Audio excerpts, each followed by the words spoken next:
વડોદરા શહેરમાં સ્થાનિક સ્વરાજ્યની ચૂંટણીને લઈને મતદાન પ્રક્રિયા જોરશોરથી ચાલી રહી છે. વિવિધ વિસ્તારોમાં મતદારોમાં ઉત્સાહ જોવા મળી રહ્યો છે અને ઉમેદવારો પણ પોતાના પરિવાર સાથે મતદાન કરી રહ્યા છે.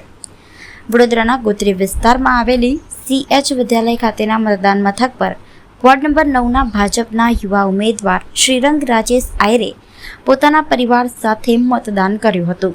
આ પ્રસંગે શહેર ભાજપના કારોબારી સભ્ય અને પૂર્વ કાઉન્સિલર રાજેશ આયરે પણ પરિવાર સાથે મતદાન કરીને પોતાના મતાધિકારનો ઉપયોગ કર્યો હતો. મતદાન બાદ બંને આગેવાનોએ નાગરિકોને વધુમાં વધુ સંખ્યામાં મતદાન કરવા અપીલ કરી હતી અને લોકશાહીના આ પર્વમાં ભાગ લેવા જણાવ્યું હતું.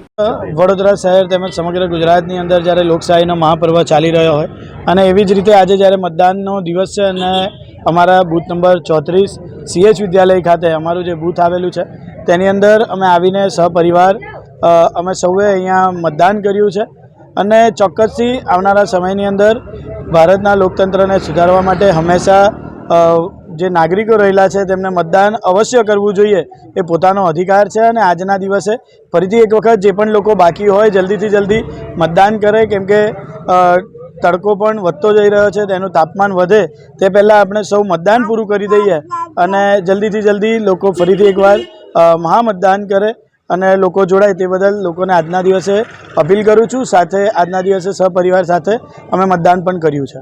પરિવાર સાથે આ વિસ્તાર જ અમારો પરિવાર છે. સુખ અને દુઃખમાં લોકો અમારી સાથે રહેલા છે. આજે લોકશાહીનો આ એક પર્વ છે. આ લોકશાહીના પર્વમાં 5 વર્ષ સુધી જે તનતોડ મહેનત કરી હોય, સુખમાં દુઃખમાં, આ વિશ્વાસનો મત છે, આ સંસ્કારનો મત છે, આ ધર્મનો મત છે. અને તમે જુઓ છો કે માનનીય નરેન્દ્રભાઈ મોદીના સ્થાનિક મળીને આ વોર્ડ નંબર 9 એટલે ધર્મ, સંસ્કાર, વિશ્વાસ સાથેનો એજ્યુકેશન હશે, આયુષ્યમાન કાર્ડ હશે, લોકોના શારીરિક, માનસિક, પેન્ડેમિક તમે જુઓ એ પૂર હશે કે ભૂકંપ હશે કે કોરોના હશે, દરેકમાં લોકોનો વિશ્વાસનો મત છે.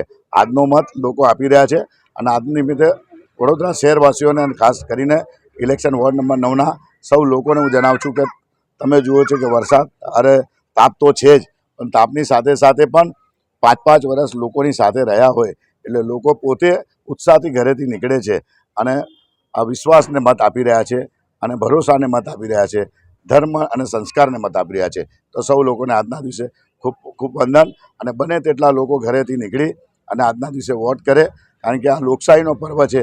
તમારો અધિકાર છે, તમારો મત છે. એટલે સૌ લોકોને આજના દિવસે ખૂબ ખૂબ વંદન, નતમસ્તક વંદન. વંદે માતરમ. જય સાંઈનાથ.